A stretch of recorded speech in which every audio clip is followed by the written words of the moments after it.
Are you a conservative or a Democrat or a libertarian, blah, blah, blah, blah, blah, endless political factions. You can literally be talking about politics all day. And the same thing probably for religion, or the same thing probably for economics, and the same thing probably for science. And I'm not saying I'm trying to suppress that conversation and say we should not talk about that, but I do want to look at the bigger picture. I do want to get to the root cause. Why are there all these political factions? Why do people disagree with one another? Why are there so many different religions or spiritual faiths throughout history?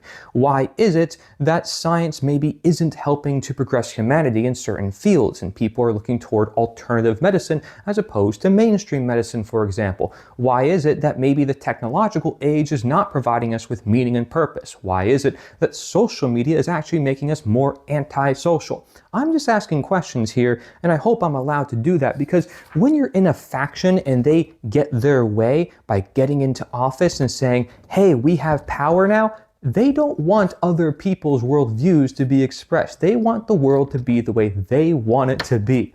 That right there is projection, that's ego, and that is one man or several people, it could be tons of people, imposing their view on their fellow man, using not just education and saying this is what I recommend, but force and violence, because that's what government is in a nutshell. It's the authority, the right to rule, the ability to do wrong and be seen as morally right for having done so. So you can write down a piece of paper, say, I want to take a percentage of this person's money. But because it says it on a piece of paper, it's legitimate. Because all of us came together and agreed upon it, it's legitimate, despite the fact that it's inherently wrong for you to take someone else's property.